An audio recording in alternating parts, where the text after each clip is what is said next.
from Melbourne, Australia, and all around the world, wherever you may be. I'm your host, Niki Colombo, and welcome to the Niki Colombo Show. Tonight we have a very special guest coming on, David Icke, and we're going to talk about David's new book, and we're going to talk about his event that's coming here in Melbourne on the 1st of March, and we're going to talk about his new film, Renegade. But at first, I'm going to talk about a little summarized story. My previous audience and hosts have all heard about how I came across David. But for those who are new to my show tonight, what happened was about 10 years ago, after I had a very powerful Kundalini awakening, a friend of mine had sent me George Norrie, and it was David Icke, and I'm, just being regular housewife, vacuuming the house and everything like that, and George Norrie asks David, well, how long has this conspiracy been going on for, David? And David says, well, some people might be shocked to hear this, but this conspiracy has been going on for thousands of years. And at that moment, I dropped the vacuum cleaner and I turned it off, and I just sat down and listened for 2 hours. And I said to myself, who is this guy? And it ignited a passion of knowledge in me that has brought me to the place that I am here today. And so, David Icke, welcome to the show. I'm so excited to have you here. Woohoo! Thanks, Nick. It's my fault then. Yes, it is. I know. I've got a lot of people into a lot of trouble.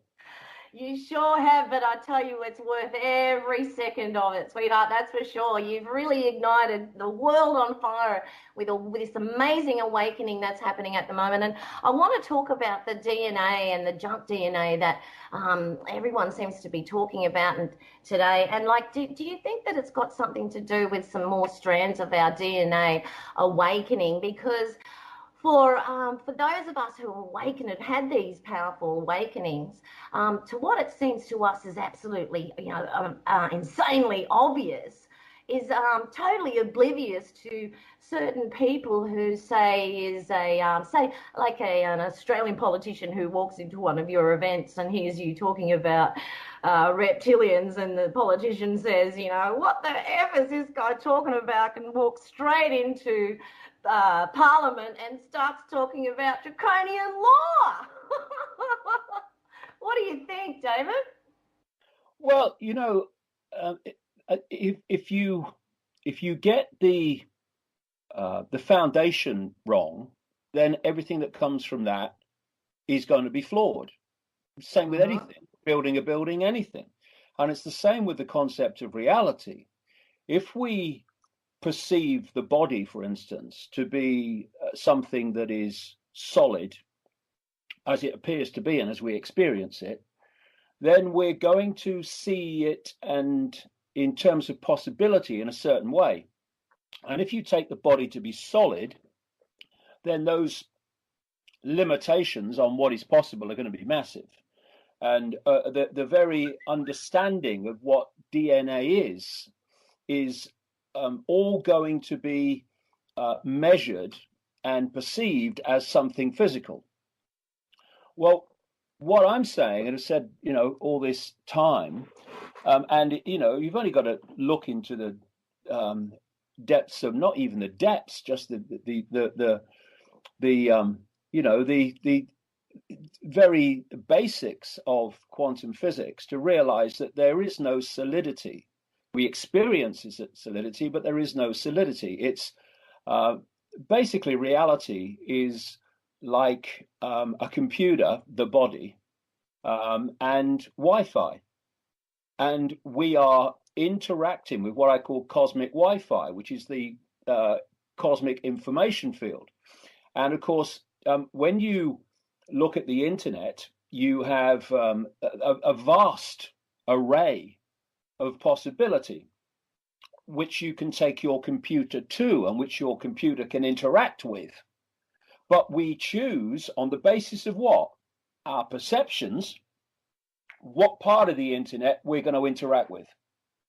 And what I'm saying is that the body is basically like a biological computer. Actually, it's an electromagnetic computer, which is interacting with this cosmic field of possibility and probability. And we are taking out of that field possibilities and probabilities, which we call experience, based on our perceptions, which are dictating not just in computer terms what part of the internet we choose to go to. Our perceptions are dictating, because every emotion, every thought, every state of perception is a frequency. And so our perceptions are dictating our frequency.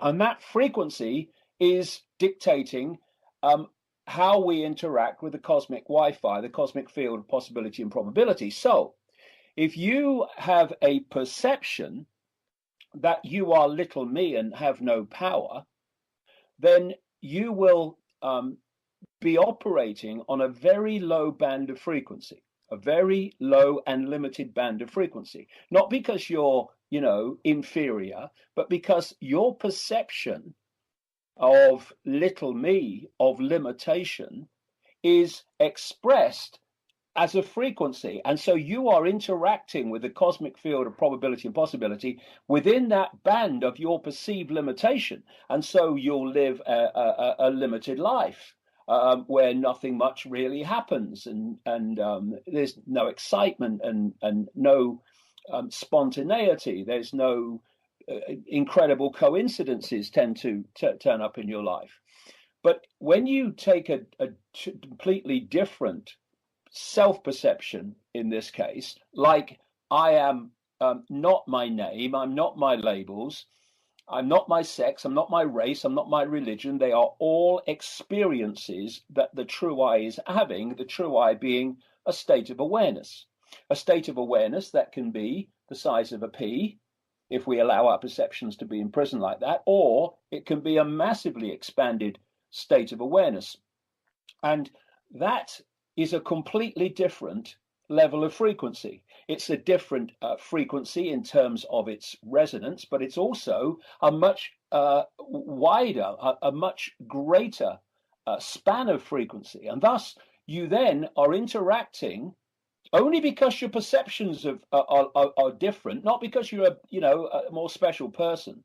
You're interacting with this cosmic field of possibility in a much more expanded and a much higher frequency way. So you are going to interact and pull out of that possibility and probability experiences that are very different to someone who is in I'm just little me, I'm just my labels mode.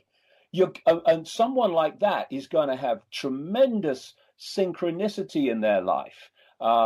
Coincidences are going to be happening all the time. You are going to have things drop in your lap just when you need them, not because you're more special, as I keep emphasizing, than little me, but because you are interacting with possibility and probability in a completely different way. Now, going back to the question, Niki, about DNA and DNA resonance and DNA strands. DNA is a receiver transmitter of information. That's what it is. You look into research by scientists at the cutting edge of that, and they'll tell you the same. It's a receiver transmitter of information. Now, your perceptions. This is my view.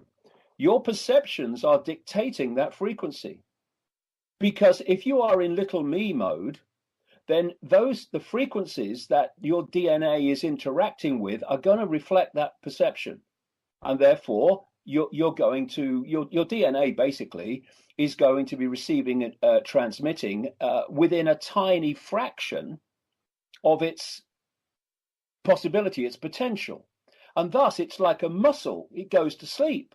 There'll be great areas of DNA that won't really be used much because you're not needing them, because you're not interacting with reality on a scale that needs a much more expanded use of DNA.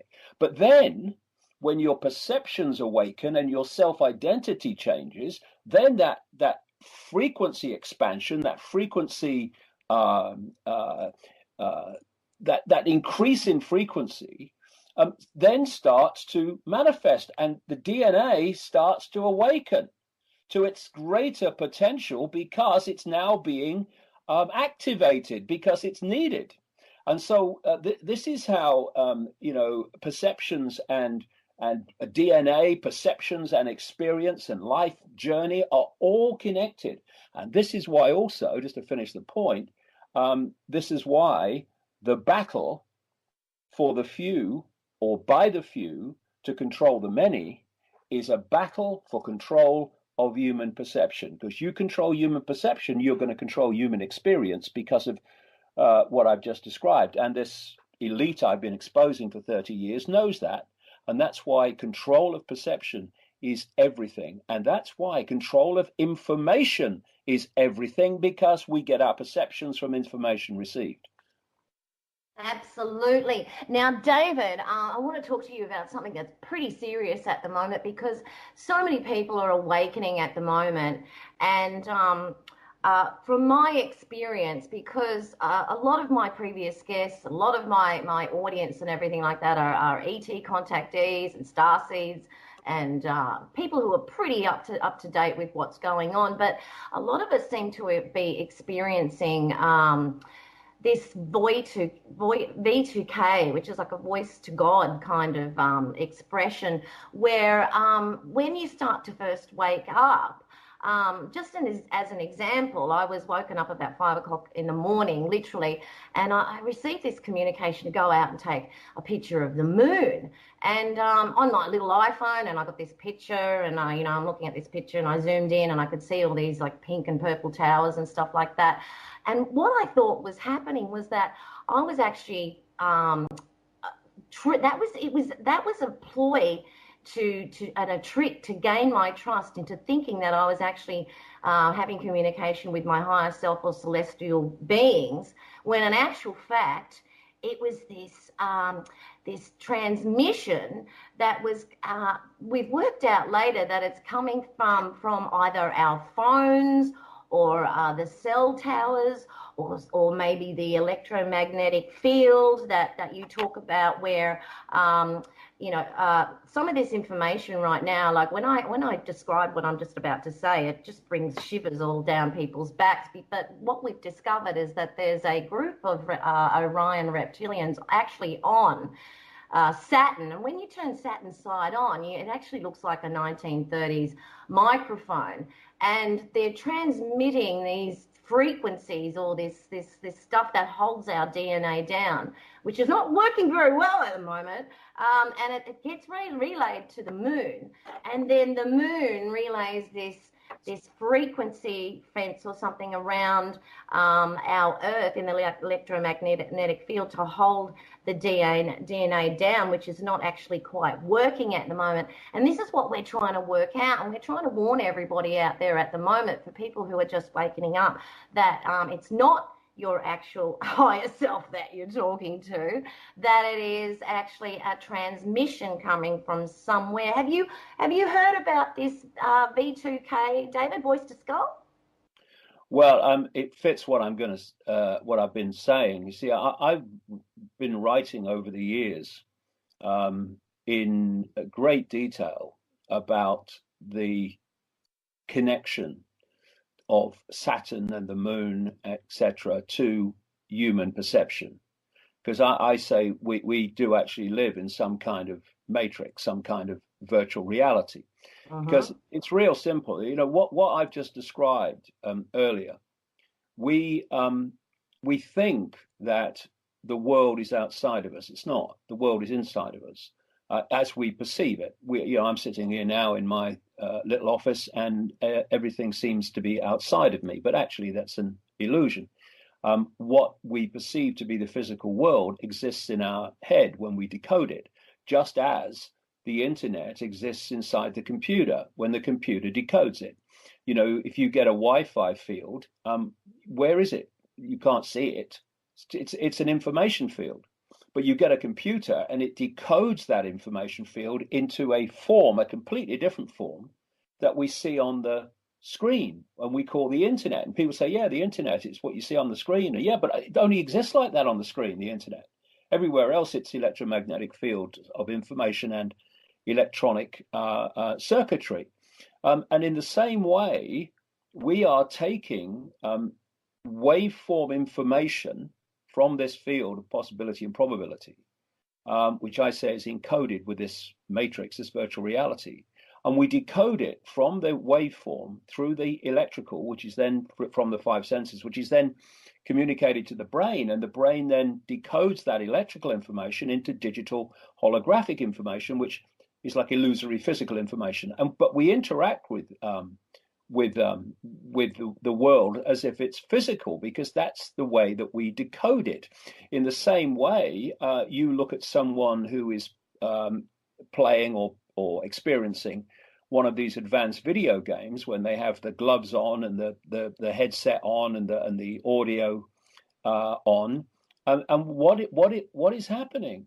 The information from the video game is hacking in to the very same decoding processes through which we decode what we call real world reality.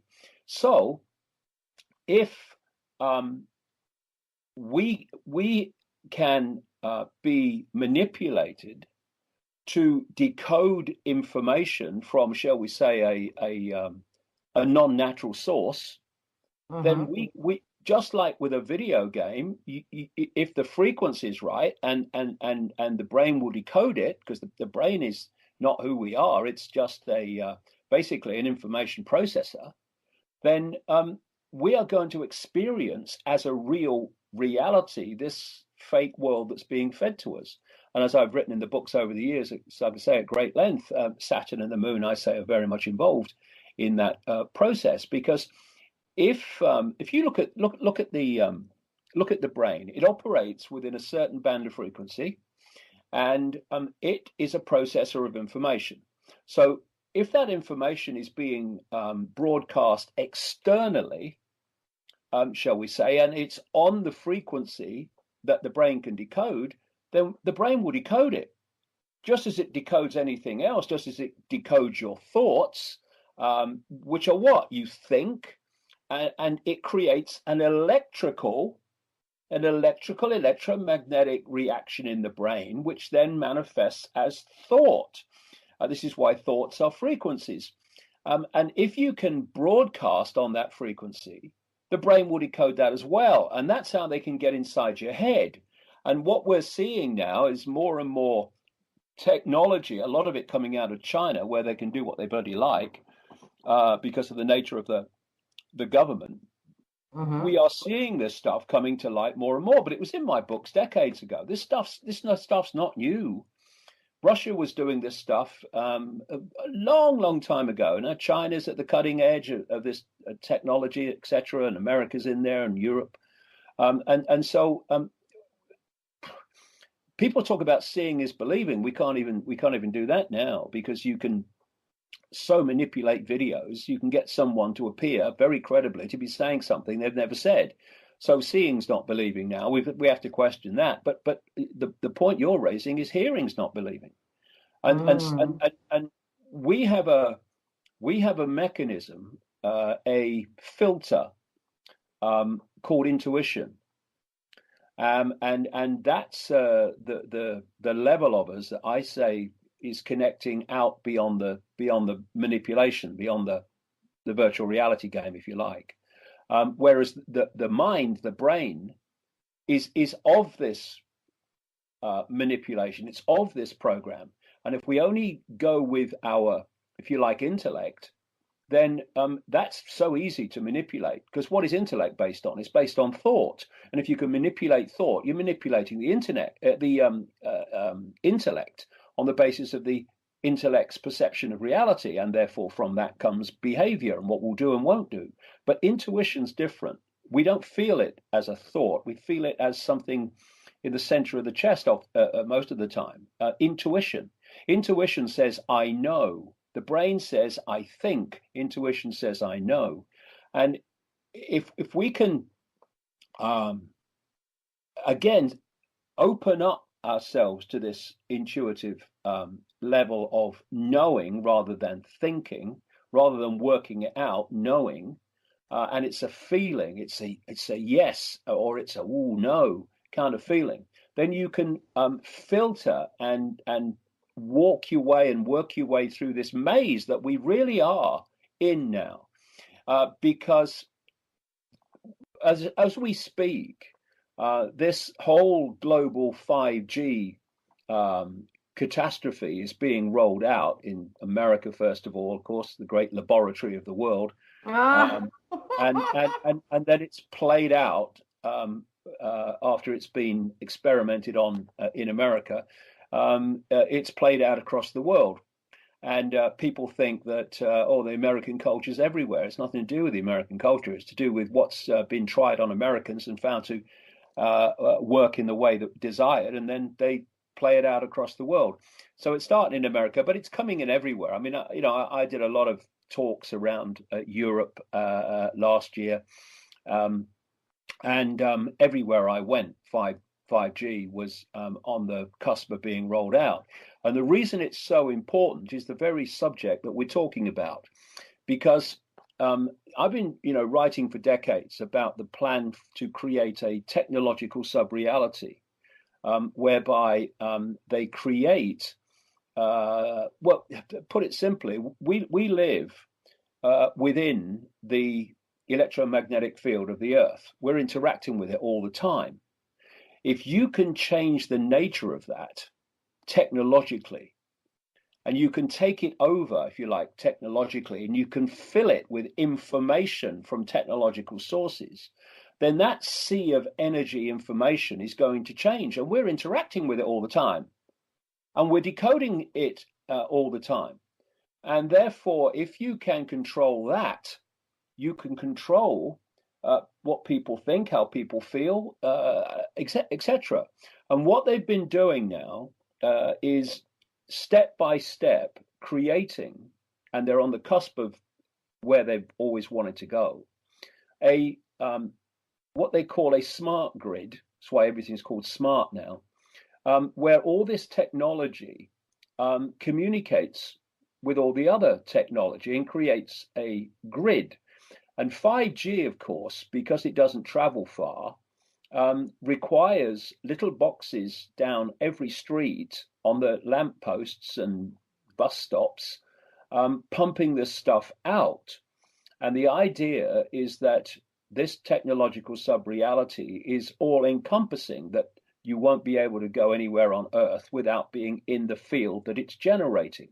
And 5G frequency, millimeter frequency, and power is necessary to make this grid work. That's why they're rolling it out, knowing its consequences in terms of health and psychological damage, without any independent testing at all. That's why scientists have come out and said this is an experiment on humanity, but it's not, because those in the shadows that are making this rollout happen know exactly what it's going to do. It's nothing to do with an experiment. They know what it's going to do, and they're putting it out because they want it to do that.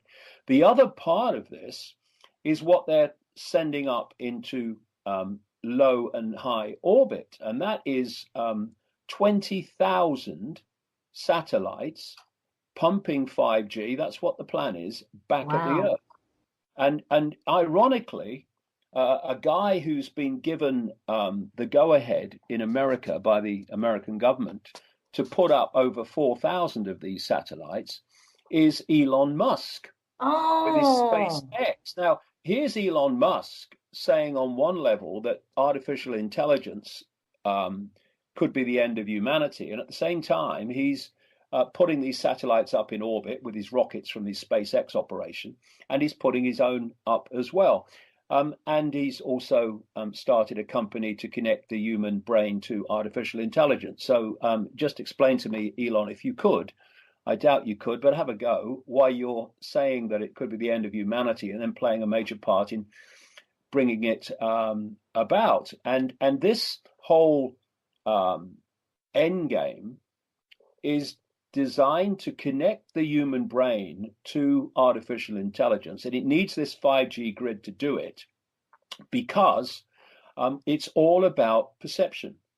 Control of perception means control of everything.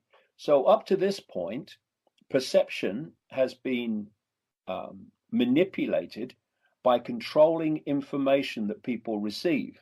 It's what all the censorship's about now on the internet and Google and Facebook and Twitter. It's because to get the internet to become the very foundation of human society, which was the plan, they had to offer an internet that people wanted. So they had an open internet. People thought it was great, free flow of information, free flow of opinion. Oh, this is brilliant. But that was the fishing line going out. It wasn't how it was always meant to be. That was the incentive to have the massive growth of the internet, so it becomes the foundation of human society, which is where they wanted it. It is there now, and now they've got there. Now they're starting to change the internet to how it was always meant to be, which is taking all the good bits away and only leaving the bad. Therefore, we are in a situation now where they are moving. Guys, and I'm your host, Niki Colombo, and we will be back soon.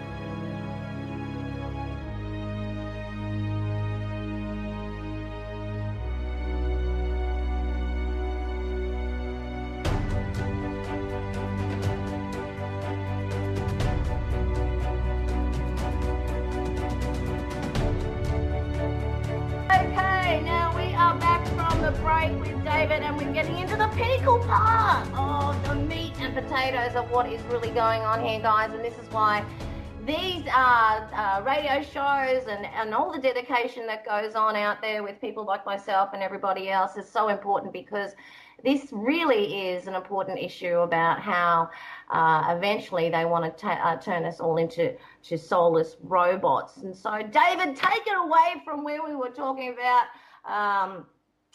perceptions and what's happening out there and the future of humanity. What's going to happen, do you think, to us, David, if we're all going to turn into soulless robots? What's going to happen to us? I know a lot of people are just going to say, stuff this, I'm out of here, I'm leaving the planet. Who wants to be a soulless robot? And that was very interesting what you said about Elon Musk. Oh my God, wow. The point is that while this sounds so powerful, this imposition on the population, it's actually incredibly tenuous, because it depends completely for its existence on human perception, particularly human self-identity, staying in its present state. And see, and this is not just some trite mantra that people say about, there's a wake up going on. There's a wake up going on. I'm seeing it all over the world. And as the people awaken to see things they couldn't see before, so the system is trying to shut down perception technologically to stop that awakening happening. But see, technology is only powerful over those which are in perceptually limited states. Not to say they're stupid, but they are in a perceptual self-identity state that perceives their own limitation, and they perceive their own self-identity by the labels that they're given.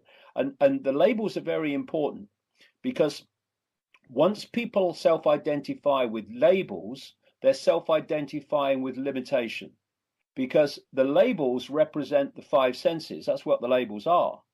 And there are labels for five sense happenings, five sense things. And so if you self-identify with labels, you're self-identifying with the five sense level of self, which is incredibly limited. It's just the frequency level where we interact with this reality. It's not who we are. And so they want us to keep self-identifying with labels, so that we don't awaken to the true self, which is actually, I am the consciousness, the awareness, having the experience that is called those labels. They're not me, they are experiences. My name is a name for my experience. My racial type is simply the type of vehicle that my awareness is having to experience this reality. Someone else will have a different one. This is why racism and all this stuff is so utterly insane. It's like, having a fight over, different spacesuits and who's got the best one and where it was made and what color it is. It's ludicrous. It's all ludicrous. But the more that we can be manipulated to identify with labels, the more we self-identify with the five senses, the more we self-identify with limitation, which is why, well, one reason why, there are others, and I'm going to go into all this in these talks in Australia, where I'm going to connect so many dots in March. But this is why, if you notice, labels are being subdivided and subdivided and subdivided into smaller and smaller and smaller labels. Now, this is the reason that this list of letters, LGBT, I think it was at one time, well, you want to see some of them now. It's like an alphabet. Wow. Describing self-identity. And what it's doing is it's describing self-identity in smaller and smaller minutiae of detail. I am are, this, that, or the other. And it's creating two things. First of all, it's creating an even more myopic perception of self and self-identity. It's not I am are this or I am are that anymore. It's I am are this aspect of that, or that aspect of that, or this fusion of that. They're just getting smaller and smaller. And the other benefit from the manipulation point of view is the more labels you create, the more potential you have to play the labels off against each other to divide and rule. So the target population is so focused on fighting among itself that it doesn't actually see the strings attached to everybody are held by the same hand. And so now you reach the point where feminists are having punch-ups in the street with transgender people, because the labels are becoming legion. And it's crazy. It's an experience. Just if people see it as an experience and not who they are, then you start to realize, well, hold on a minute. You might call yourself this, you might call yourself that, but we're all points of attention within the same expression of awareness, of consciousness. I am you, you are me. We're just having different experiences at this point. And everyone has the opportunity then to chill out. And if they want to self-identify with being a label, fair enough.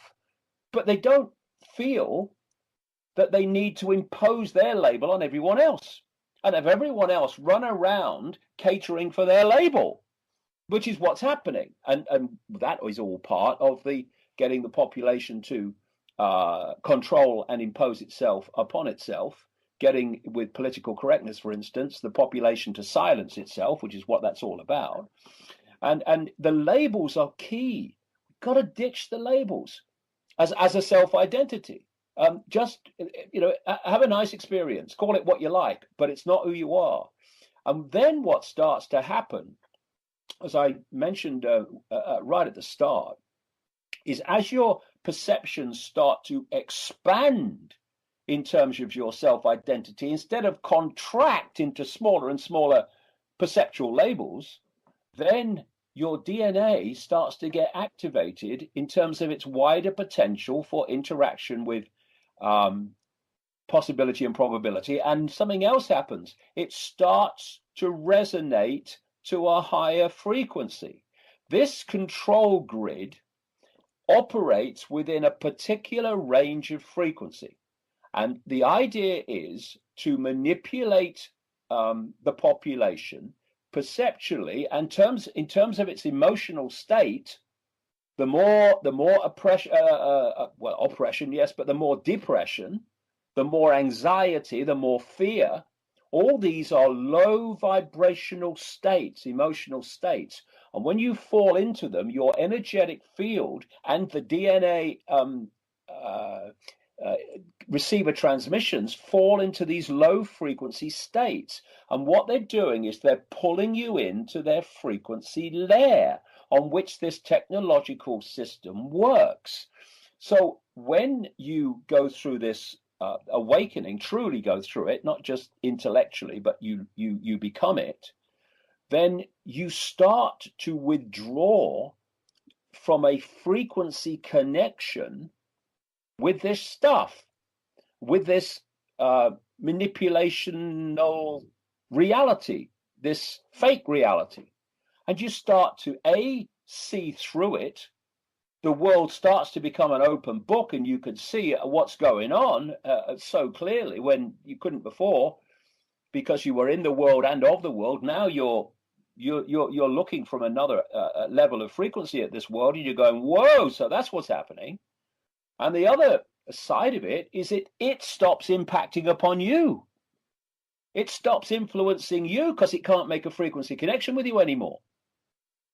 And by your DNA receiver transmissions are going into a higher frequency, you are then able to connect with levels of frequency, i.e. levels of awareness, levels of information, levels of insight that are beyond this control grid. And thus you can see things that other people can't see, not because you're better than they are, but you're accessing something they're not. So, through the last 30 years, I've written and talked in great detail about names, dates, places, manipulation, and all this stuff. But I've never talked about it without talking at the same time about the nature of reality and the nature of self, because without the two, there's something missing. I hear lots of people talking about reality and the nature of human spirit, human awareness, who not only won't talk about the conspiracy, they actively condemn anyone that does. But they need to ask themselves, you say that we are consciousness, yeah, okay, right, and you say that we're really beings of spirit, yeah, okay, right. So why does the vast majority of people not think that? Why do people have, the vast majority of people, still though it's changing, have a very different perception of who they are? Why do they think they're their labels? Why do they think they're their name, their job, their income bracket, their race, their religion? Why do they do that? Because they're being manipulated and programmed into that perception from cradle to grave. That's why. So while we talk about reality and consciousness and the nature of the I, we also have to, if we care about making a difference here, address the manipulation going on around us to stop us from accessing that true awareness of who we are, and thus live that potential and not this limited potential of label self-identity. And at the same time, those, and there are many of them, who research into the names, dates, places, etc. manipulation, who won't go into this level of spirit, reality, nature of the I, and all they can do is see the problem, but there is no solution, because the solution is a transformation of human self-identity, thus a transformation of human frequency, thus a transformation of human experience. You know what? I went through an identity crisis when I first woke up too, and when I broke out through all that programming, and realized that I didn't need that anymore. And I think that's probably what people are probably afraid to actually break out of those labels, because they're hanging on to them so tightly, because they don't realize that there is so much more out there, so much more expansion out there. And once you start to actually break from this programming, It's amazing how knowledge and information comes to you to help you more and more and more awaken up to what is really going on on this planet.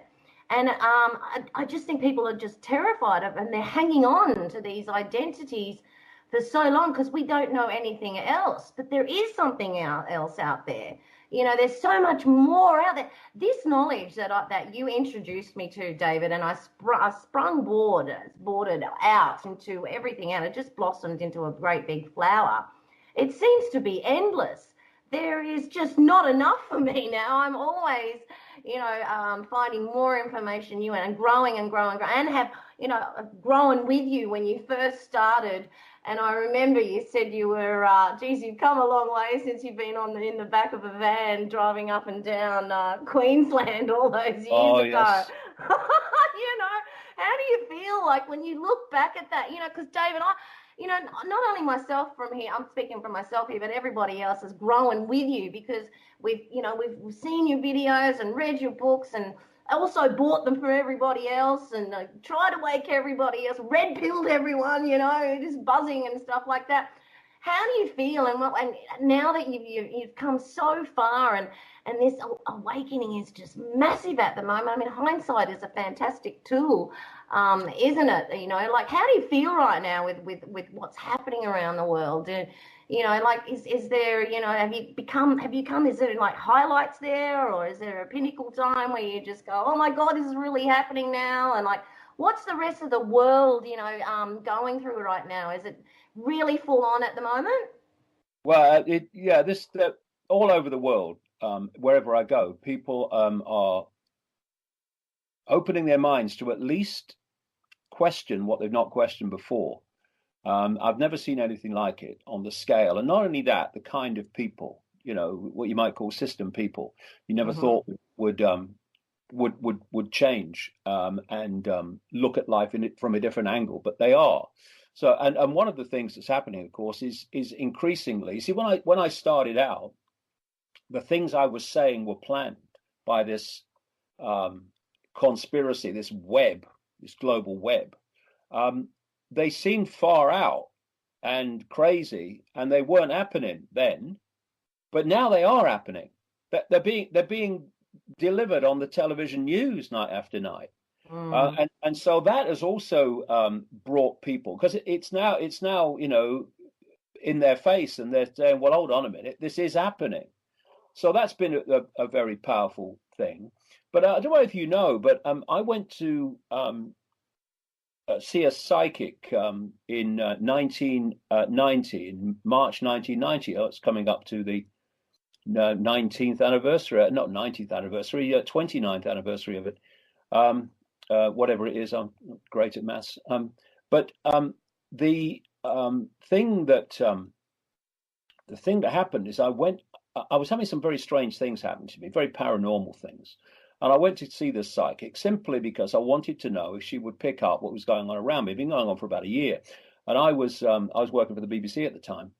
And long story short, she goes into psychic mode on the third visit. And she starts saying that I'm going to go out on a world stage and reveal great secrets. And that I would face enormous opposition, but, quote, they would always be there to protect me. And one of the things that came out in that early period was that there was a vibrational change coming that was going to act like a spiritual alarm clock. It was going to wake people up from their slumber. Basically, it was going to start to resonate their frequency and release it from its coma state. And another thing it said was that this frequency change would have the effect of bringing to the surface all that had been hidden from us. What we hadn't seen before would be brought to the surface, and we could see what had been going on.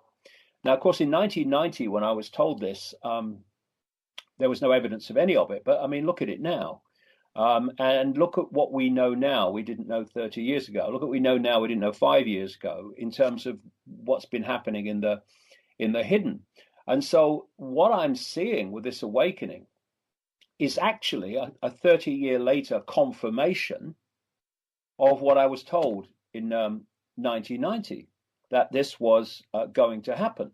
And so I'm very optimistic. But what we're involved in is almost, for want of a word, a race, because what is happening, this awakening is starting to impact itself on more people, and this manipulation is trying to get humans connected to artificial intelligence as fast as it possibly can, so that it will head off this transformation of human awareness by artificially suppressing it through artificial intelligence.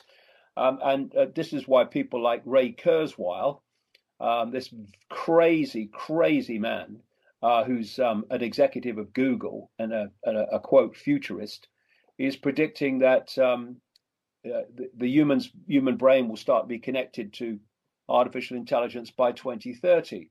And what they've done, of course, and this is the why they're targeting the young so mercilessly, is, you know, when you're born into a world, you tend to think that this is how things are, that this is what human life is. Mm-hmm. And when I was born in the 1950s, the world was a certain way. There was certainly no technology that we have today, nothing even close. There was hardly any technology at all, not for young people anyway. And so you have a filter, you have a radar. So when the world changes as you move through your life, you are aware of those changes because the world is no longer like it was the one that you knew. What's happening now with young people is they're born into this stuff. So this technological world and this world of surveillance and control and loss of privacy is how things are. This is why I have so much respect for young people who I think are the most perceptually targeted generations now in probably human history, certainly known human history, and how so many of them have seen through it despite everything. But this is what's happening. And so, first of all, they put out this technology to get people, particularly the young, but everybody really, but particularly the young, addicted to smart technology, the phones, the tablets. They've moved on to getting on the body with all these gadgets and smart watches and Bluetooth and all these things that people put on their bodies now, which connect them to the internet. And the next stage, and it's happening already, is to get in the body with forms of microchipping and connect people to external technology that way, and that's where it's all been leading. So it's been, and when you get people addicted to something, they want the next fix. So you might start on a weaker drug, and then you know you get a bit bored with that, so you go on to a harder drug and a harder drug. And what's happening is people are being led down this road from smartphones to and tablets to stuff on the body to stuff in the body to connections to artificial intelligence with the body. And this is what's happening. And it's a challenge to get the information out there about the nature of this, because that which controls the mainstream media doesn't want it out there. That's why there's no real debate in the mainstream media about 5G. You know, and this is the thing to remember. Yeah.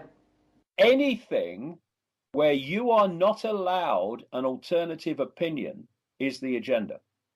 Anything where the debate is shut down and open debate is not allowed, it's the agenda. And you look around the world at different subjects, anything you can't talk about, anything that if you have a different opinion, you are abused as being a bigot or being this or being that. That's the agenda. Because if you can't win a debate, and on these subjects they can't, if we had an open debate, then shut it down. If you can't win the debate, make sure there isn't one. That's how it works. You know what, David? You know, like when I speak to my daughter, she says to me, like, you know, Mum, when you were growing up, your world was intact, but I'm growing up in a world that's actually falling apart, and that's why so many kids are so addicted to, you know, this smart, which is actually inverted dumb technology. You know, when you look at our phones, it's you know, it's a smartphone, but it's got a dumb battery. But you know, I was very, very lucky to come across you, you know, about 10 years ago. So my daughter was about 12 at that time. And so I showed her some of your videos and she said, Mum, you know, like back then I didn't quite get it. But now, like, she stayed up, I think when she was about 19, she came over and stayed over at my place, and she stayed up till about 3 o'clock in the morning watching, you know, all your DVDs in one big binge. And she said, now Mum, you know, I didn't get it when I was a bit younger, but now I get it now. And and despite the fact that you know, the young population is being targeted right now, there really are a lot of kids that are waking up to you know, and they don't go into, they're very aware of what's happening, and so they have a choice now of not to be sucked in or interact with this smart technology coming in. Okay, now we've got a couple of minutes left until the next break. But David, look, let's talk about what you're going to talk about for all your fantastic awakened, self-empowered audience for March the 1st here in Melbourne, and then we'll get into your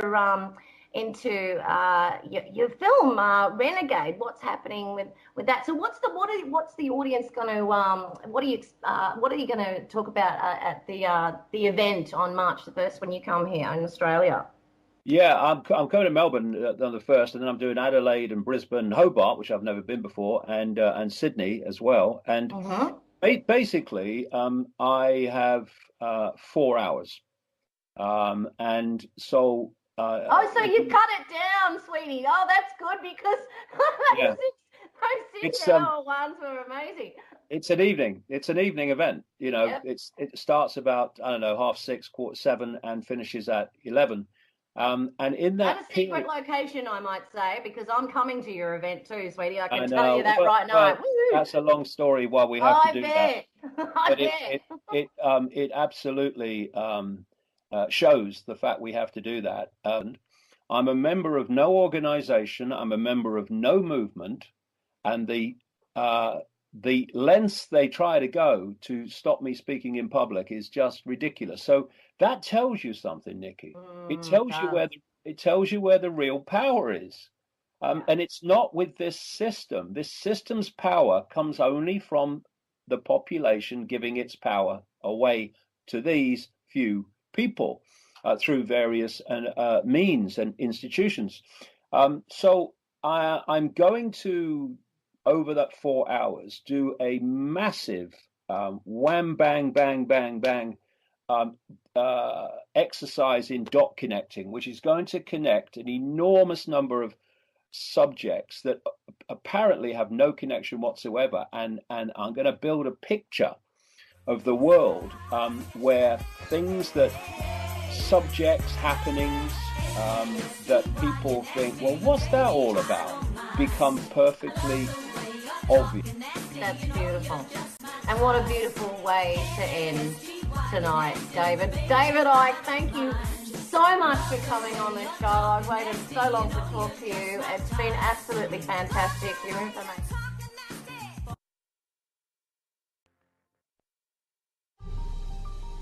You must unite what has been set asunder.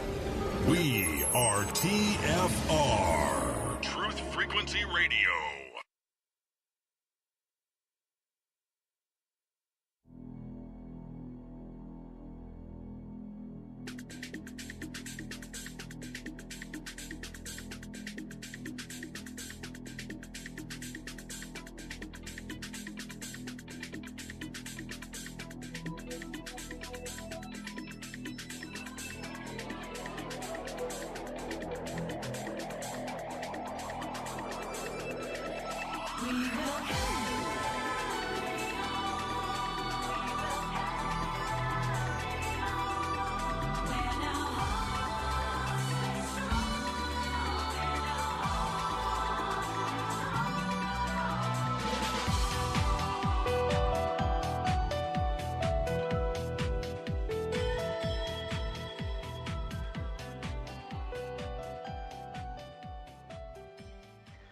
From Melbourne, Australia, and all around the world, wherever you may be, I'm your host, Niki Colombo, and welcome to the Niki Colombo Show. And tonight, we have a very special guest on, the beautiful, fabuloso Holly Kennedy House is coming on in a minute.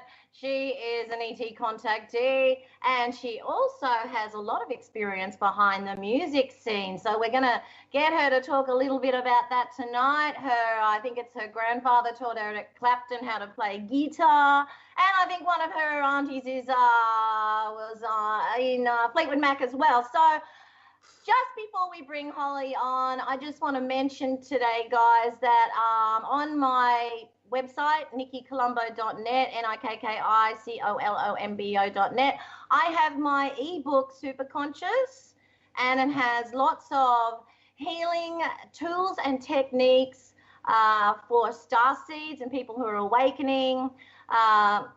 There's tools and techniques on there on how to heal yourself from and protect yourself from negative entities, and how to shield yourself, and many other tools and techniques, and also has personal photos of real ETs as well. So it's a ebook. It's about $20. So if you want to buy someone that for Christmas, that would make a good present for someone who is starting to awaken or is an experienced starseed and wants to know more about what's going on. So let's bring on the beautiful Holly Kennedy House. Oh my God, I can't believe you're here, sweetheart. It's so fabulous to have you on the show. Welcome. I feel like Ed McMahon's going to come out and sit down next to me or something. I love you. Wait, did you have Johnny Carson in Australia? Yes, we did. That's a long time ago, sweetheart. That's for sure. Okay. But just clarify for me, was it your grandfather? Was it your father that No, honey. That was my godfather. That was my godfather. Yeah. Okay. My god sister within Fleetwood Mac, but and your god a long time ago. Right, okay. And you were also married to a country music star too, so you know all about what's going on behind the music scene in the South down there in the country music scene. Yeah. But that was a while back as well. So, but also, Holly, not only are you one of my best buddies and confidants, but you also are an ET and contactee experiencer. So do you want to tell the audience how that started for you? Okay. Let's see. Well, I'd been in Nashville most of my life, and I've always been into paranormal stuff and UFOs and everything, and I believed that they were real, but I had never seen any. And I didn't get on the internet until later. I mean, it was like 2007, I think, when I got on the internet, and I owned a recording studio with my partner back in Nashville. Hello, John, and his girlfriend Jana. They have the studio now, but we had that for like 12 years, and I just had this burning desire to just leave and go west and go research UFOs, because the instant I got online, the first thing I did was go to YouTube, or I went to Google and I typed in UFOs, bases on the moon, because I had a friend that we would talk about it constantly, and he was like, Holly, you could get on YouTube and see these videos. You can go check out Phil Schneider, and Dan Barish, and I wrote all these names down, and I ran home and I jumped on, I went straight to it, and I haven't stopped. And that's, I guess, 2006 or 7, and I easily spent 80, 90 hours a week doing nothing but researching all these different people. And I got in touch with them pretty easily. Like, I would find people that I was really interested in, and I would send them a message and they would answer me. So Richard Dolan and I got to be friends, and he was writing a book, and I said, hey, I'll edit it. So I edited that 21st UFOs for the 21st Century Mind for Richard. And then Jose Escamilla and I got to be friends.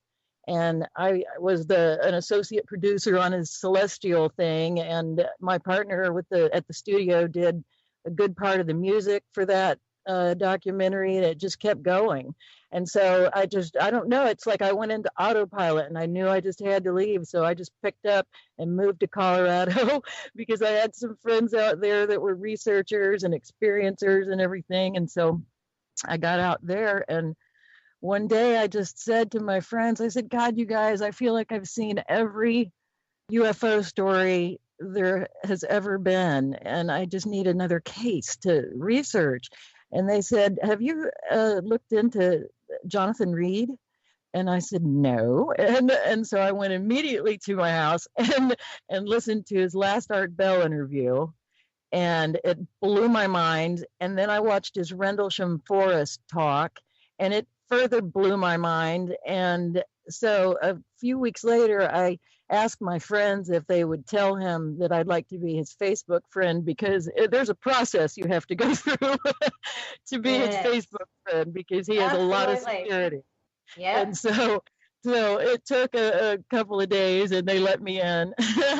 And we started talking, and it just went from there. And I just knew that I had to get out here and find out absolutely everything I could possibly find out about his case.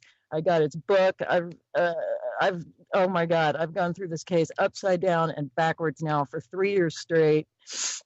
I wanted to be part of the team because I was so into it. You know, he's surrounded by a group of people called Team Reed that are the most amazing people ever. I mean, there's a core group, and then there's a worldwide group. And I mean, you could which be. You're a part of too, aren't you?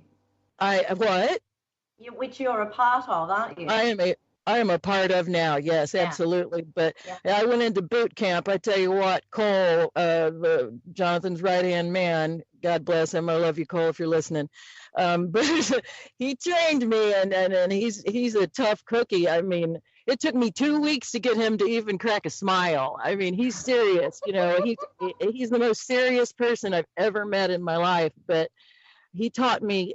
I don't think the training with Cole ever stops, but he taught me absolutely everything there was to know. He trained me. I mean, he wanted me to be completely prepared for any situation that could possibly ever pop up, which is all the time, and you can never let your guard down. And this is not a glamorous thing, and it is not a game, and it's serious, and people get seriously hurt, and bad things happen. And I mean, there's a war going on out there.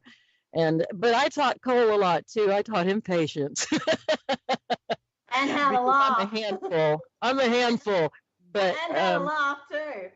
Yeah. But I mean, I didn't understand when I first got in, like, the real seriousness of what is really going on up here. And so I went from Colorado to California, and I spent a year with the Northern California-based Team Reed, and did a lot of stuff out there in that year, and then came on up to Vancouver. So to be with the core group, it's been amazing. And be careful what you wish for, because I can't believe some of the things I've seen, and it's very real. Oh, yeah. Now he had an experience with is it the Ebens? We call them the pearheads. Is that right? They're like I believe that's what Freddie is. Yeah, Freddie comes and goes like he's on the lease. I mean, he comes and goes quite a bit. I've seen Freddie a number of times. He's still alive. Oh God, yeah. Oh yes. Oh, Jonathan didn't kill him. He thought he killed him, wrapped him up, brought him home, you know, and then 3 days later he sits up in the freezer and he's alive. And over the course of the last 22 years, they've gotten to be extremely close. Okay. Oh yeah, Freddie shows up anywhere. You can be anywhere and he may show up. You just don't know. I mean, he actually showed up at a Starbucks once and everybody ran out. He showed up in Germany on stage at a conference while Jonathan was speaking, and there were a couple of hundred people in the audience. But yeah. Oh my God, that would have been absolutely fabulous. I would have loved to have been there and seen that. Yeah.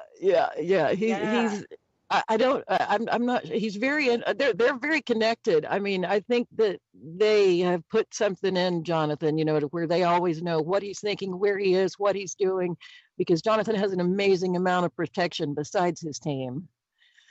Yeah, well, you need that kind of protection with what what Jonathan has actually been through when it comes to being invaded with his house. They even took his toilet off the floor, and they pulled out the electrical sockets, and Oh God, yeah, and they were, everything. yeah, and they were looking for the bracelet, the link, which is some high tech, and watching his video in Mexico where he puts the link on and it hurts a bit, and then he actually disappears. To me, he looks like a Merkaba star that actually forms into a light body that disappears, and you hear the audience just go, oh, like this, you know, and then he comes back on again and all that kind of stuff, and then you look at it and you go, this is absolutely incredible footage. To see something like that is just totally amazing. Niki, I lost you for a second. I'm sorry. I'm sorry. Oh, that's okay, sweetie.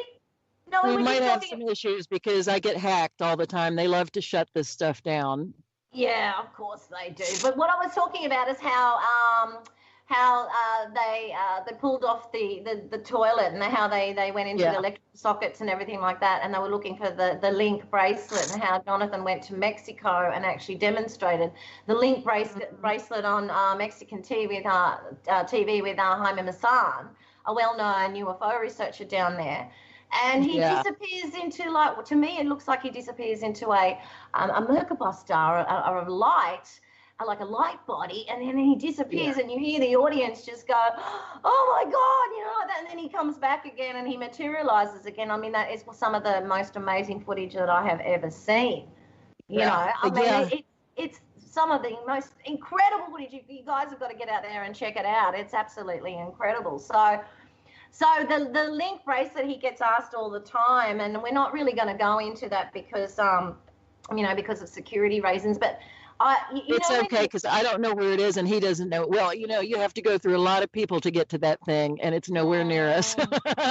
Yeah, well, it's ET high tech, so that would be really coveted. So, you know, when you said that you were like obsessed at the beginning, like I went through that too, and I recently watched in Close Encounters of the Fourth Kind in third kind, I think it is, in HD. Yes. And how Richard Dreyfuss becomes this maniac. That's so funny. We've been watching the same things. We've been watching the same things at the same time without even realizing it. That's so odd. I just watched it like 3 weeks ago, maybe. Yeah, me too. Like, we're totally in sync, you know. And I'm having a giggle saying that was me. I was totally obsessed, you know. Totally. Crazy, and you know what you don't want to do with anybody else. You just want to focus on the ET stuff and the UFO stuff because it's ingrained in our DNA. We have a connection to our galactic star family, and that's why, you know, I think this is what all this is going to lead to, is this our galactivation on meeting our star brothers and sisters, and that's why we also go, we all go absolutely berserk and obsessed to get more information about what's going on. I know. I drove people completely out of their minds. My family, all my friends. I mean, people were just, I ordered night vision and those bright lasers, and I would sit outside all night. I built a giant UFO deck on top of my recording studio, and I lived, and it was in downtown Nashville, you know, and so the light noise was ridiculous, but I would sit up there all night. I did have 6 discs fly over there. The first one I ever saw, actually, I went out to James Gilliland's East Eddy Ranch in Washington State. I went by myself from Nashville. I'd never camped before in my life, and I managed to get there, and I got there at like 4 a.m, and I got my tent up just enough to crawl into it and pass out. It was such a long trip, and I woke up at like 7 a.m. to people pointing and laughing because I was sleeping in just a wrapped up tent on the ground. But that's the first time that I ever saw any, and I mean, there were so many UFOs flying over that ranch, and some came in helicopter close, and they were bright pink and orange and stuff, and I was just so ecstatic. And I came back to Nashville, of course. I told everybody, and once you start seeing them, you keep seeing them, just like they say. I mean, there's more and more and more, and I get real excited about lights in the sky. I love that. And Jonathan's not so much into the lights in the sky because he's hanging out with, you know, superiors and Freddie, and, you know, and it's just a whole different thing. But I've gotten him more into the to sitting outside with night vision. And of course, I was already waiting on meeting aliens, but he understands more now because I'm like, this might be the only contact some people ever have is getting to see, lights in the sky.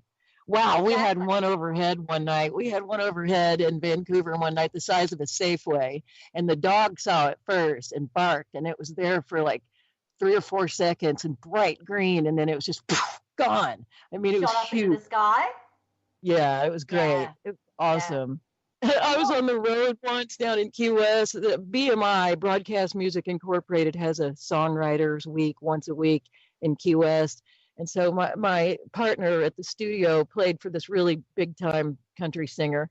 And so we were all down there. We had gone down there on the tour bus, and we were out in the parking lot next to the bus. And I was outside with my laser and my night vision, and the band was standing there talking, but they were used to me staring up in the sky all the time. And I was like, look. And there was one coming overhead, and it stopped directly above us, and it powered up, like James says, But because I was going, power up, and I was hitting it with my laser, and it got really bright green, and then went back down to its normal size, and it kept going. And the whole band was just standing there with their mouths open, and they go, I'll be damned, you're not crazy. They're really up there. I had a similar experience too, where I was actually singing with my band at the Marriott Hotel on the Gold Coast, and upstairs, they've got this terrace with the doors that open up onto a terrace that look over to the ocean, and I'm singing with my band, and these 3 orbs come over and start dancing all over the ocean, and I'm singing, right, and I'm looking around at my band, and they're not even noticing. The house was full of people.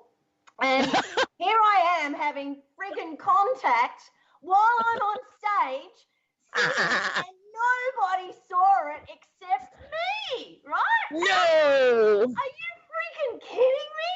Am I the only one that's having this experience in front of everybody? But see, they were kind of in the room, but these doors opened out into this terrace and then looked out into the ocean. And so you know what I did? I started to sing to them.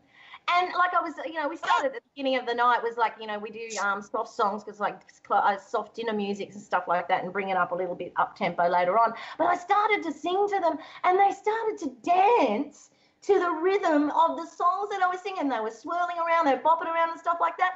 And I'm having the most amazing experience on stage, surrounded by people in a freaking hotel, and no one saw it except for me. Now, how freaking cool is that?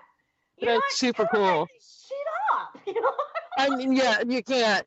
I mean, oh my God. Yeah, the things that I have seen and heard about are far scarier or cooler than anything that I've ever seen fiction. Oh my God. Do you want to talk about a little bit of that? Okay. All right. Well, first of all, I'd like to say that everyone in Team Reed is well armed, and a lot of them are former military, so it would not be a good idea to mess with them for anyone. But occasionally, we were at a place, and there's a big field behind it, and it was probably 9 o'clock in the morning, and the ground started to shake, kind of like thump. Thump, like an earthquake or whatever. And so everybody got up, and Jonathan was the first one out the back door onto this deck, and out of nowhere, I mean, just bam, popped right in, just phased in. These 2 enormous 8 or 9 feet tall reptilians were running at him, and a machine gun couldn't have hurt these things. I mean, they were so big, and one of them picked Jonathan up and threw him probably 35 feet into a bush and banged him up real good. And he said he was just like, okay, this is it. This is it this time. And they were coming at him, and Freddie, and everybody saw it, and Freddie popped in. Freddie usually kind of phases in sort of slowly. Yeah. And he was just like, bam, right there, full on. And I mean, he's a little fella, he's 40 pounds, and, he's 4 feet tall. and he had something. He was standing. He came in right in front of Jonathan, laying on the ground, so Jonathan could just see the back of him.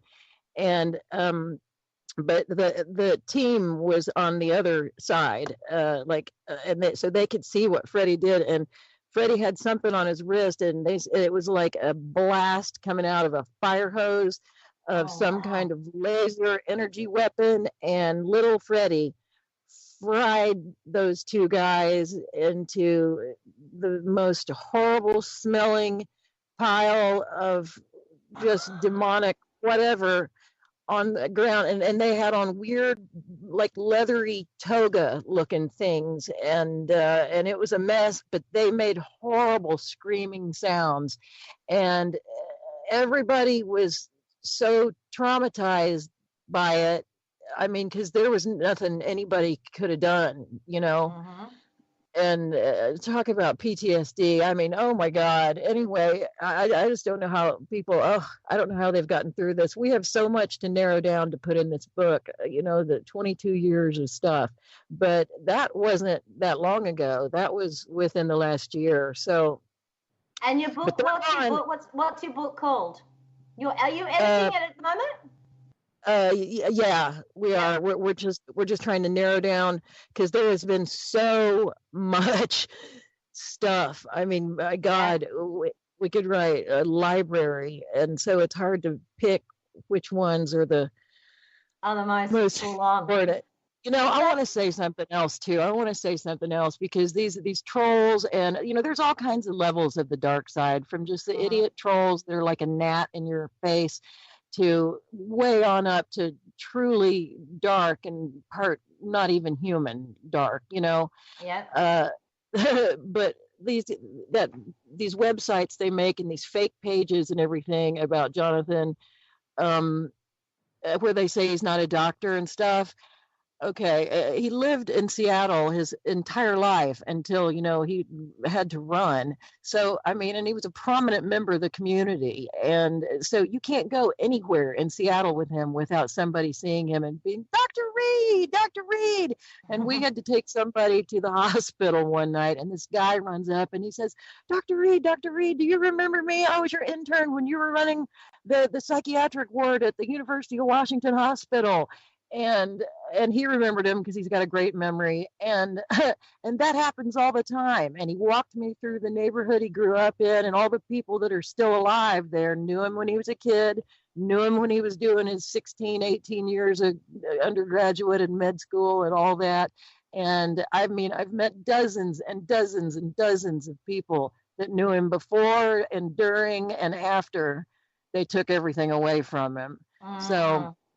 And I could teach a class, though, on how to teach people. I could teach people how not to let trolls get under their skin, because they just make me laugh. I just laugh. You know, they say terrible things about me, and I think it's hilarious. Well, that's the only way to be, isn't it, sweetie? Like, you know, like you've been trained now, and you've turned those negative experiences into something positive.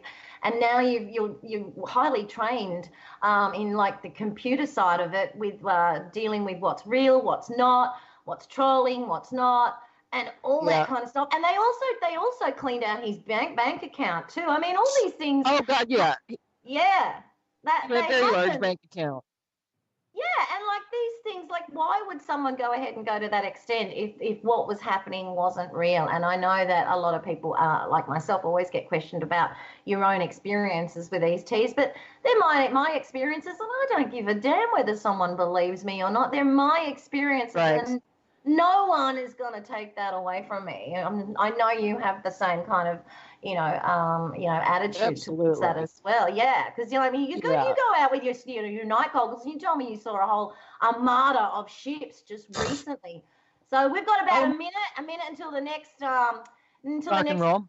Yeah. So do you want to tell us quickly about what did you see when you looked through those latest night vision goggles that you've got?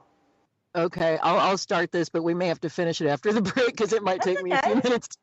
Okay, cool. When I was in Sacramento, when I have to say hi to my friends Bo and Sarah that are there that just got engaged. Love you guys. They were some of the people that I took outside with the night vision to look. But I went out every night. looking for UFOs, and I have been since I bought it in like 2008. I think is when I bought it in 8, and I go out in the rain, in the snow, in the winter, in the summer. I don't care. I go out every night and look, and all of a sudden in like January of this year, I saw these like 3 or 4 lights coming in, and it looked like a string hanging down from it, and then in little lights at the bottom, and there were people, strangers at McDonald's, and I said, look at this, look, and I showed them. and did they see it? Did they see it? Everybody did. Is that the music? We're going to have a quick break, and we will back Okay. to the Holly Kennedy house after the break. Woo! And Niki Colombo!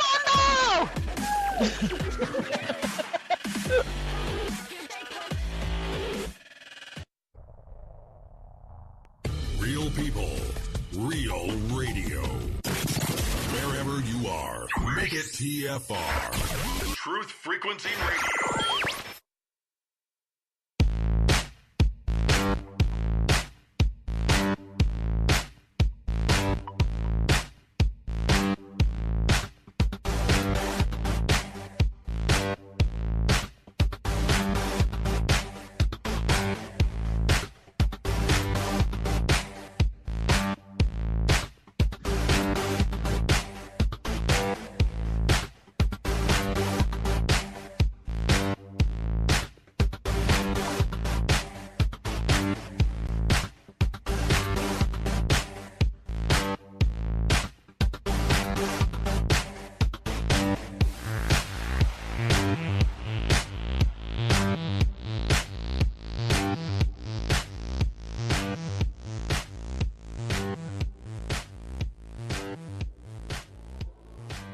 And we're back with the beautiful Holly Kennedy house, and we were talking just about how she saw a whole armada of ships and how everyone around her saw it. And take it from there, Holly, they saw it, didn't they? What was their reaction?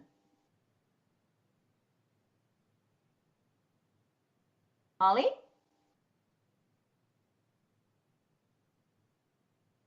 Okay, it seems like we can't hear her. I'll just give her a bit of a message. It's amazing how when we've been talking through Messenger, how we know that we've been monitored, and Holly and I just talk about hair products. Okay, where are you? Okay, are you there? Okay, where am I? Okay, I might have to call her back in, guys. She seems to be there. I'm so sorry. Oh, you're there, darling. I don't know what happened, honey. I think that they got me. Oh, that's okay. It's okay. It doesn't matter. We're back on anyway. So we're live and we're talking to Holly Kennedy house, and she was talking about how she saw a whole armada of ships in the sky and how other people saw them. So what was their reaction? Well, it was strange because when I first was in Sacramento, I would see, quite a few every night. Like it was. They Did would they just call be. you out? Did they call you out? Like, do you get this feeling like I've got to go out and then they're there? That's what happens to me. I just go out anyway, so I don't know. but it got in January, it started building, and it went from just seeing 10 a night or so to the entire sky started filling up and more and more and more, and it was so heavy that you could see a lot of it with the naked eye. And what would happen is I had my night vision, my little telescope thing and monocular deal, and then I had my laser. And I would go out by the airport because it was really flat out there, and you could see way, way far away. And there was this every night about when the sun would start going down. I guess it was about 7 o'clock. This little light would fly across the horizon, and it was purple if I just looked through normal vision, but in my night vision, it was white.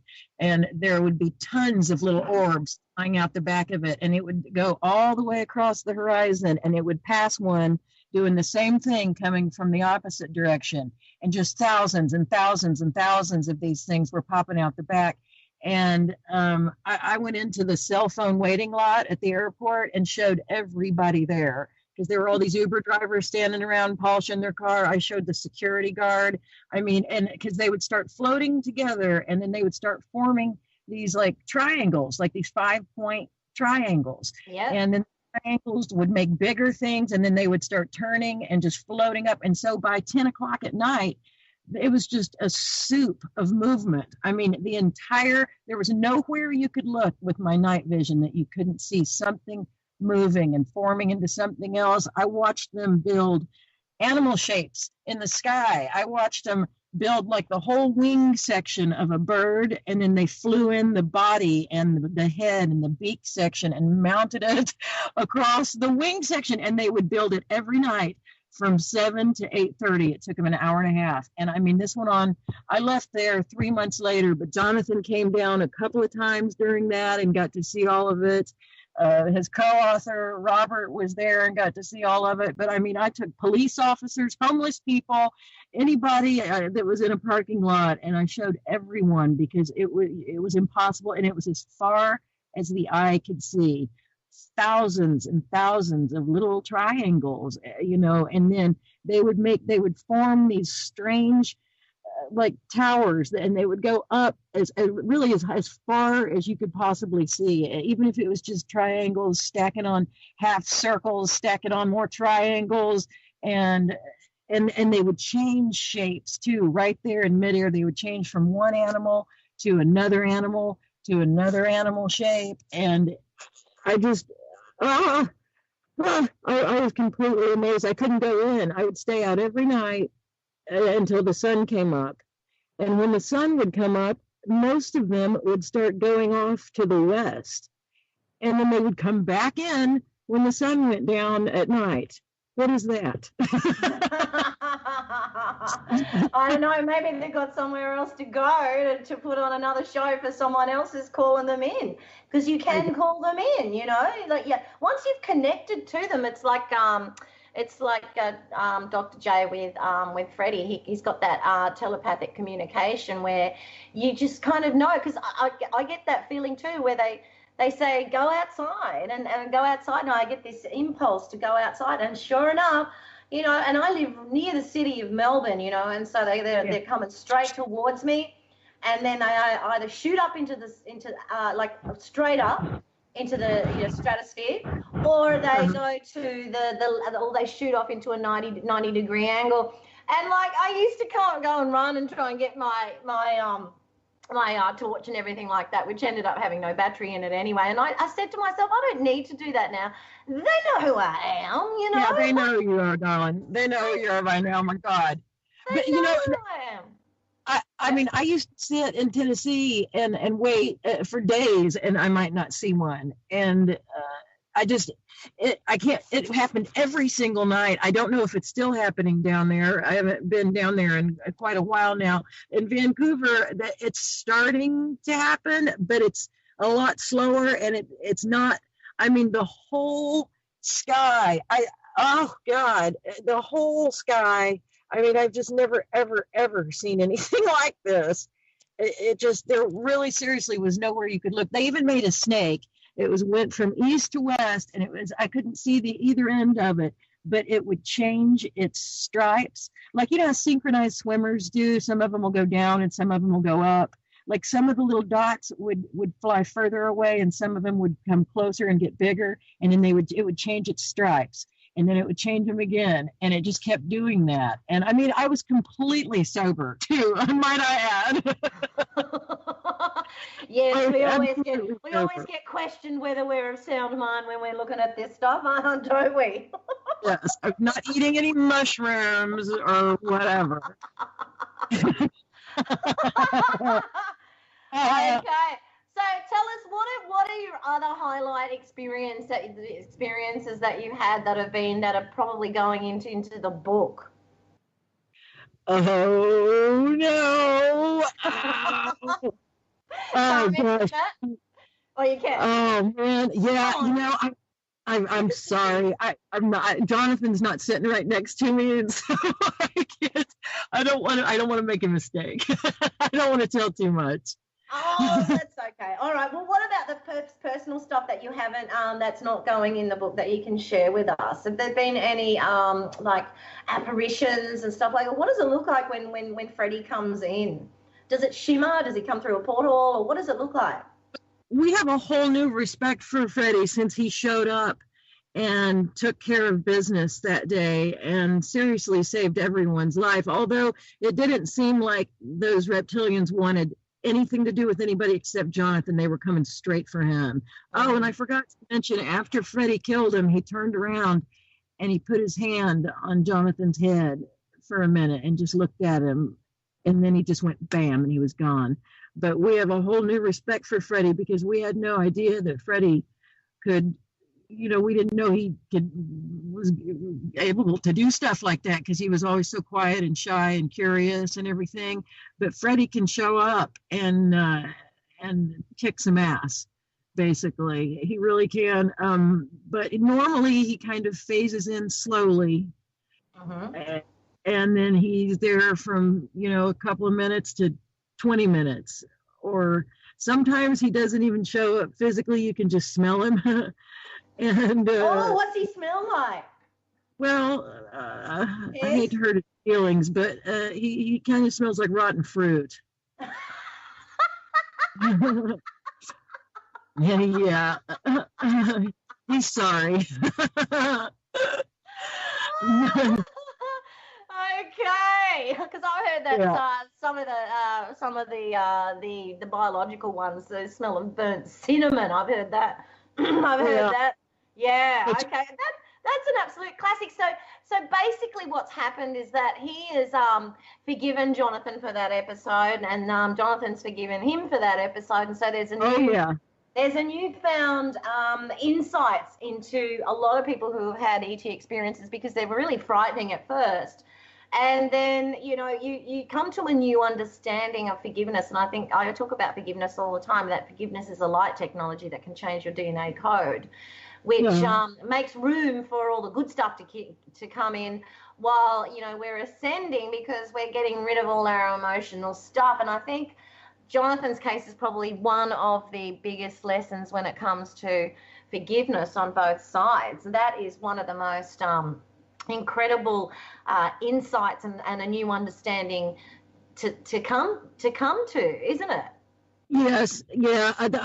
I think Freddie loves Jonathan, and Jonathan's like, I don't know, that may be pushing it. I don't know that he loves me or not, but he definitely looks out for me. We don't know if Freddie has emotions, because they really they're amazed by our emotions, and I think that they live a lot vicariously through us because I think they're fascinated by, how passionate we are about things, and so. Which is why some of them piggyback on our consciousness. Yeah. Well, I know they're hooked up to Jonathan because, Jonathan can also see at night. I mean, you can turn the lights out; it can be dead dark, and he can. How many fingers am I holding up? And he knows. I mean, they've done something to his vision for sure. But like he was driving it's been this past year, and it was rush hour traffic, and there was black ice on the road, and he slid, and I mean, it's like 6 lanes of traffic, and he slid, and he started spinning, just spin, and he could see all the lights going around, and he knew that was it again, and he got all the way over to where he would have gone over like this 50-foot embankment and landed on top of a Japanese restaurant if he'd have gone over, and right at the last second, the car on its own straightened itself up, and it was going the right way in the slow lane, and he just kept driving. Wow. So he's got protection. That happens to him all the time. He's got interdimensional protection, which is what I've got too, which a lot of us have got, because we've been through some of the most horrific experiences with all this, and usually it's the military involved, and they're the ones that are usually doing the nasty stuff. And the ETs are, doing most of the good stuff. I mean, there are, nasty ones out there, but most of the time they're good. And now that we've all come to this new understanding about what's actually happening, and how sometimes, because of our communication skills and stuff like that, or like in Jonathan's case where he was taking his dog for a walk into the mountains and happened to come across this Eben, which looks like a pearhead, and the ship, which looks like this little black triangle floating, by itself in the grass, and because this Eben, basically took his dog and disintegrated the dog. Jonathan's come up with a big stick and hit Freddie on the head and cracked his skull open, and that's how that story all started. And then he brings him home in the gold, the gold warming blanket and stuff, and you can see his eyes blinking. And yes, Cole noticed that. Cole's sisters noticed that his eyes were blinking, because Jonathan didn't notice it while he was shooting it, because it was a little tiny. This was 96, this is before fancy stuff. And he didn't notice it at first, and so Cole did a slow motion video where you can really see his eyes blinking, and really happening in that. Oh God, and everybody set up and screamed and scared Jonathan to death. I mean, they've come a long way. It's still like the entire team says you never get used to it. It's like an alligator just materializing in the middle of the room. But nobody's afraid of Freddie, not after 22 years. He's done so much for everybody. Yeah. Well, I hope he doesn't show up in the dunny when you're on the toilet. He does. He does. He doesn't care. He'll show up anytime he pleases. Oh, crikey. See, that's the thing with telepathy and stuff. You got to be careful not to be a psychic spy, because you end up perving on people when you're not supposed to be perving on them. And it's like, hang on a minute, I got to get my superpowers in order here. Otherwise, I can end up, looking at stuff that I really didn't want to look at, Oh, my God. Oh, my God. That's classic. I was just talking about when you dropped out before about how, we had so much trouble when it comes to communication, how my phone used to get hot all the time, and how, all these funny things would happen with our phones when we were talking in Messenger and stuff like that. And the thing is, for years, most of the time we were talking about hair products or makeup. And Botox. Botox and stuff like that. And we say, hey guys, how you going out there? And we didn't really talk much about the other stuff, because we needed to get all the beauty product stuff out of the way. And it's just absolute classic how things happen like that. And these guys are sitting there going, oh, Jesus Christ, these girls are boring. Come on, get on with the juicy bits, Yeah, give us some details of the important stuff, for the love of God. Oh my God, that's an absolute classic. Okay, all right, so we've got about 10 minutes until the next break. Let's start on a new topic. What have you got else to share with the audience today, darling? Oh God, let's see. Well, I was just running through the little Rolodex in my mind, trying to think about some of the things that we're going to talk about in this book. I want to tell, I want to, of course, tell the craziest things that have happened. But a lot of stuff is scary, it's not all love and light. So a lot of this stuff is scary, the being hunted, and Jonathan's been shot a few times. He spent, I think, 6 months. He had to learn how to walk and talk again at one point, and he got shot in the head. I mean, people have died, friends and family that have helped him. And, he got picked up. He's told these in other interviews, so I know I can tell this, but he got picked up walking down the street in the middle of the day in a white van. They threw him in the van. They beat him unconscious. He woke up temporarily, and they knocked him out again, but he thought that he was on a plane. And when he eventually came to, he had been found in a ditch in Mexico. They had shot him full of drugs and left him to die, so then it would have looked like he was just a crazy drug addict. And, you know what I mean? And somebody found him because he had been on the news. Hello? You've dropped out again, Don.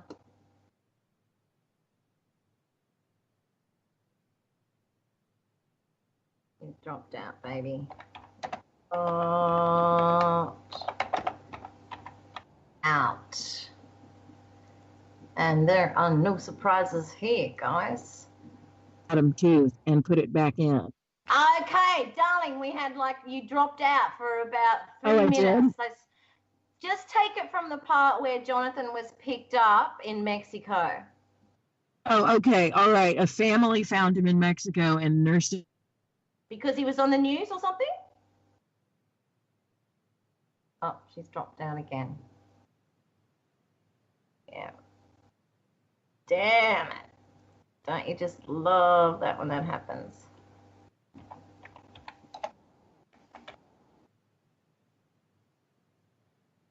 Okay, drop down again, baby.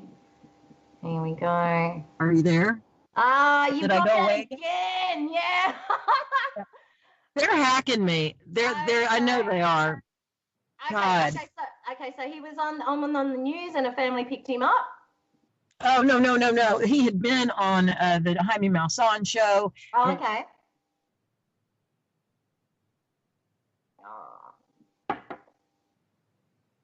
Don't you just love it when this happens?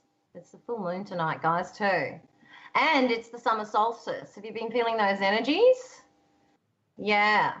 So I just want to mention, let's see who's in the chat room today. We've got Drone Feed Zone, and we've got Illuminati, and who else? We've got Sophia Bot, and we've got Not a Criminal. We've got Ling's aboard, Alone. We got Brent Thomas on. We got Hillbilly Hermit. Oh, that's a cool name. And Dr. Feelgood. Okay, so let's have a look in the chat. Let's have a look if we've got some questions in there.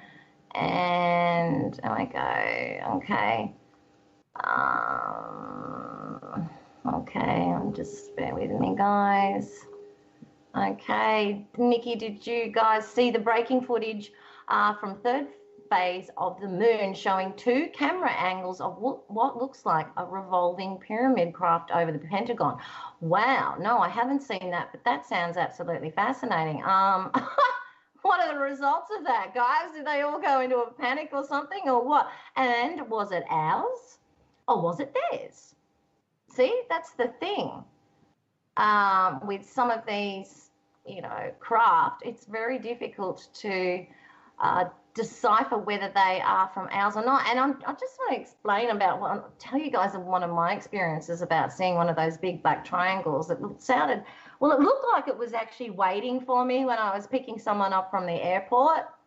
And it looked like this melted rock, like the kind of rock that's like Machu Picchu.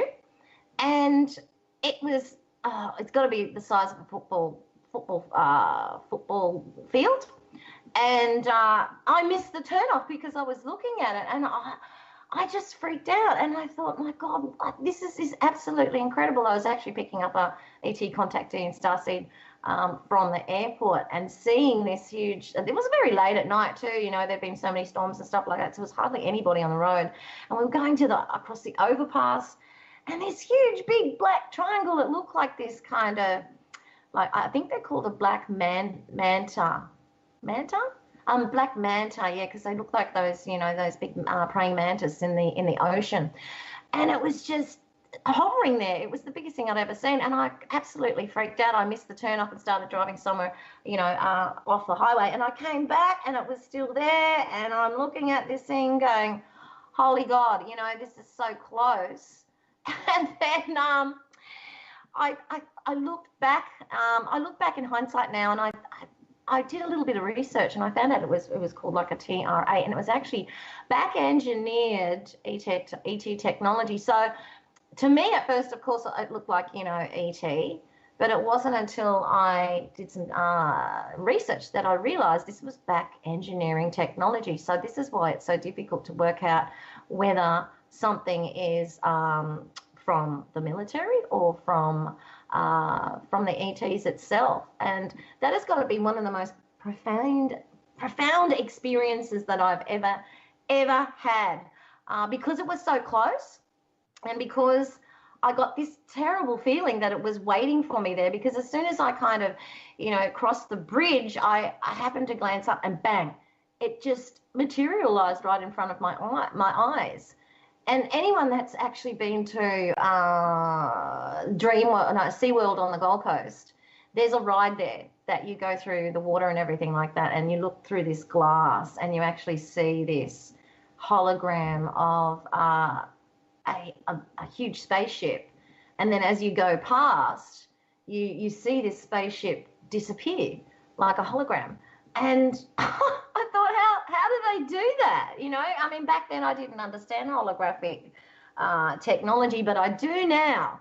And it's absolutely fascinating how they have had this kind of cloaking devices for God knows how long, and how you can be, you know, totally tricked into your eyes, whether you're looking at something that is actually real ET or back engineering. So any guys out there that want to talk in the chat room, if you've actually seen something like this, I'd like to hear from you, because it's something that really, really interests me when it comes to, you know, ET technology and stuff like that. I think the more that people understand what is real or what is back engineered or ET, because usually with the light ships I usually get a beautiful feeling, and they come in and they're like a liquid light plasma of blue and pink and fluffy cloud kind of looking plasma with a little dotted lights and everything all around it. And they're usually really, really big, but I usually get a feeling of encompassing love. And okay, Brett Thomas, you have witnessed a UFO. Okay, that is pretty cool, sweetheart. They're amazing, aren't they? I mean, the feeling that you get from it, it changes your life. You'll never be the same again after you've had your first ET contact experience, guys. And okay, so we're going to head to the break, and hopefully we'll try and get Holly on the other side of the break, guys. Woohoo! So stick